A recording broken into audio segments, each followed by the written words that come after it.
Media Forum. Tungkol po ito sa gaganapin ng International People's Tribunal na idadaos po sa US, sa Washington, D.C. sa July 16 to 18, 2015. Yung International People's Tribunal ay isang opinion tribunal na pwede natin tawagin na Court of the People bilang isang exercise ng direct action ng mamamayan. Pangalawa, nasa clip nyo naman, meron ng indictment, no? Yung tinatawag na charges against the defendants. So, tatlo yung batayan. First, gross violations of human rights, particularly civil and political rights, especially but not limited to extrajudicial killings, disappearances, massacres, torture, arbitrary arrests and detentions, as well as other vicious, brutal, and systematic abuses and attacks on the basic democratic rights of the people.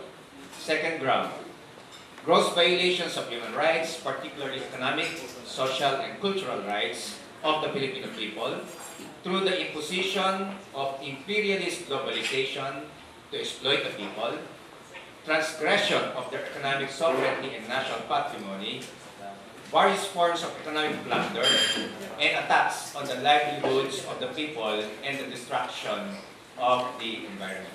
And finally, as a third ground, gross violations of the rights of the people to national self-determination and liberation through the imposition of the so-called U.S. War on Terror, U.S. military intervention, as well as the perpetration and perpetuation of crimes against humanity and war crimes, misrepresentations of the people's right to national liberation and self-determination as so-called terrorism, and the baseless terrorist listing of individuals, organizations, and other entities by the U.S. and other governments. So, tatlo po yung charges.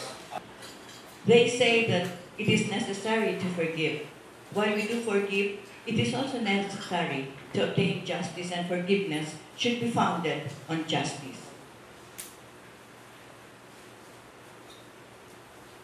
The legal dynamics of the court, of the tribunal, was discussed by Attorney Edre, and I tried to look at it from a different point of view.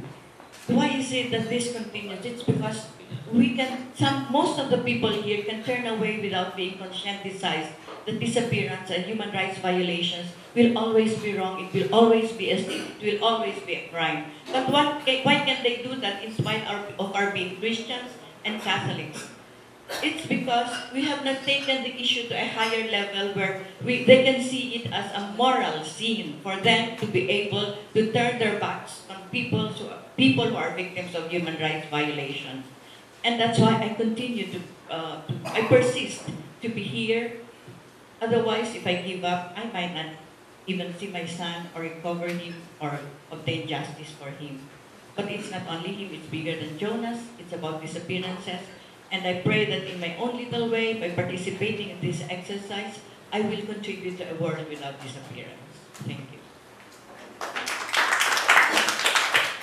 Instead na i-address ni President Aquino yung lumalalang problema, itong dumadaming bilang ng mga political prisoners, to date po ay mahigit 530 yung mga political prisoners at 17 na consultants of NDFP for the peace process yung nakakulong based on trumped-up criminal charges. Mula nang maupo sa pwesto si President Aquino hanggang sa Mayo nitong taon, nakapagtala na po tayo ng 82 insidente ng military attacks on schools sa forma ito ng encampment sa mga paaralan, panghaharas sa mga estudyante at guro, at sa buong komunidad. At the same time, yung iba't iba pang mga kaso ay kaya ba nila na may patupad yung tunay na reforma sa lupa na kung saan hinahangad ng ating magsasaka hindi lang sa Santa Rosita kundi sa kabuuan ng ating